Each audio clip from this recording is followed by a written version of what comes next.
Hola, bienvenidos a mi canal. Hoy vamos a hablar del duelo a garrotazos de Goya. Se trata de una obra que pintó en su casa en la Quinta del Sordo, nombre que se le dio a la casa antes de que la habitara Goya debido a la sordera que tenía su anterior propietario. Estas pinturas, conocidas como pinturas negras, van a ser la obra culmen de Goya y van a tener un carácter muy expresionista, muy vanguardista, y es una de las grandes aportaciones de Goya a la historia del arte. Dentro de este contexto se encuentra el duelo a garrotazos, una pintura en la que se muestra la brutalidad de dos personajes que están con un garrote peleándose. ¿Qué quiso plasmar Goya con esta obra? Pues realmente no tenemos un documento que nos hable de la intención de Goya. Tenemos que pensar que Goya fue a vivir a esta quinta en 1819, año en el que sufrió una enfermedad que estuvo a punto de llevarle a la muerte. Eso nos hace entender en gran medida la temática de estas pinturas negras. Goya, en este momento, después de haber sufrido esa enfermedad, está planteándose, está reflexionando sobre la vida y la muerte y está muy desencantado de todo lo que ha vivido a lo largo de su vida. Goya tenía ideas ilustradas y en nombre de esas ideas va a invadirse su país. La invasión napoleónica fue una gran decepción para Goya, porque en nombre de las ideas que él defendía se invadió su país y Goya también era un patriota. Además, los soldados franceses hicieron todo tipo de barbaridades con la población: asesinatos, violaciones, expolio de patrimonio, robos, pillaje, todo lo que conlleva una guerra. Y precisamente los desastres de la guerra los plasma en una de sus obras fundamentales también, que va a ser la serie grabada con este tema. Durante la Guerra de la Independencia, quienes lucharon en esta guerra en gran medida defendían las ideas que se plasmaron en la Constitución de Cádiz de 1812, y estas ideas eran también las que defendía el propio Goya.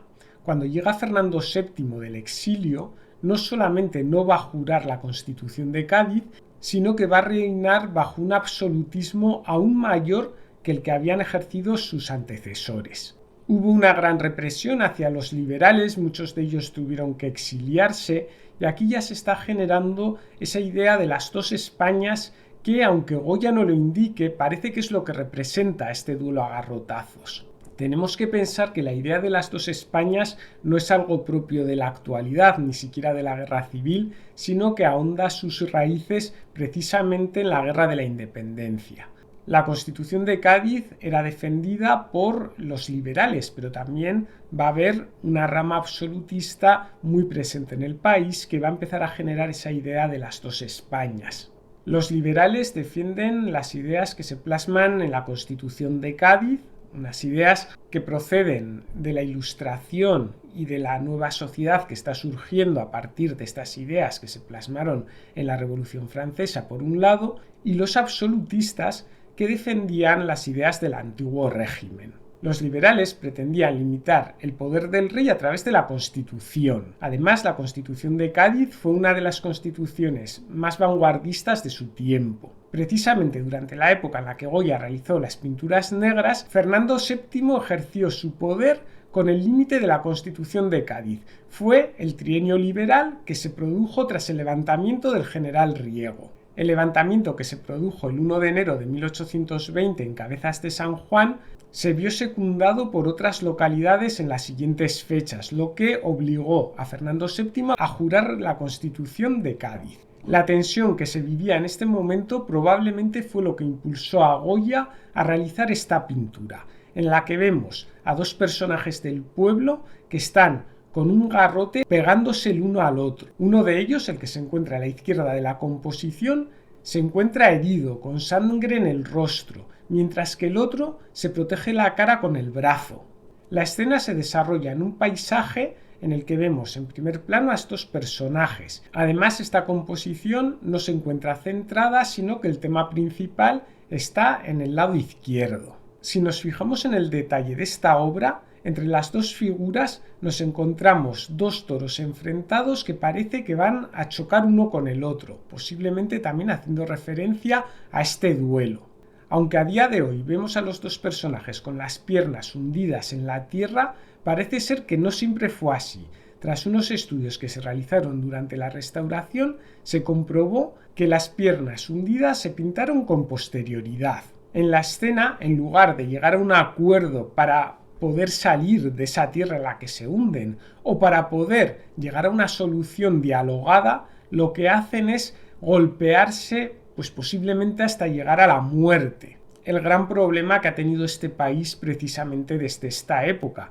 Pero es que además, después, en el siglo XIX, tras este periodo del trienio liberal, con la vuelta al poder de Fernando VII, se vuelve a instaurar el absolutismo.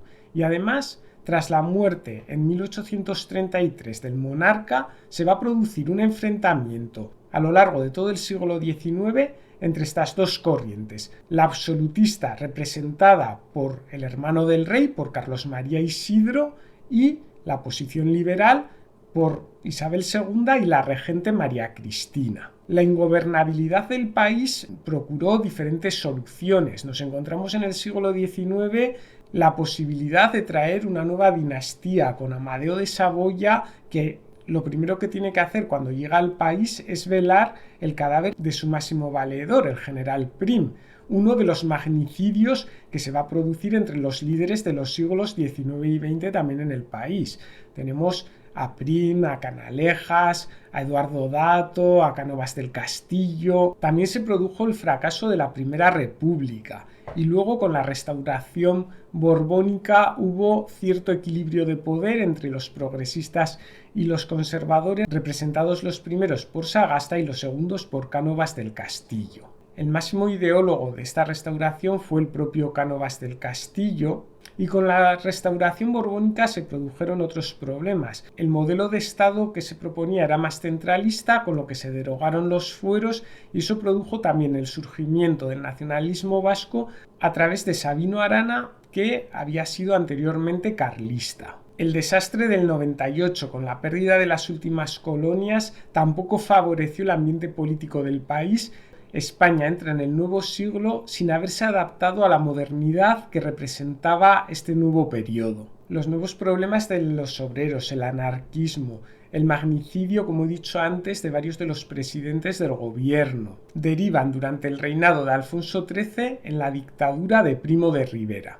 En las elecciones municipales de 1931 vencieron las posiciones republicanas, con lo que Alfonso XIII se vio obligado al exilio. Durante el periodo republicano se produce un alzamiento militar que provocó una guerra civil que se desarrolló entre 1936 y 1939, que luego dio lugar a una dictadura de 40 años con la represión que hubo durante este periodo, que hizo que todavía se abrieran más las heridas que quedan reflejadas, como hemos dicho, desde principios del siglo XIX y que todavía hoy en el siglo XXI continúan abiertas. Si te ha gustado este vídeo, no dudes en pulsar el pulgar hacia arriba, suscribirte a mi canal y pinchar a la campanita para recibir todas las notificaciones. Hasta el próximo vídeo.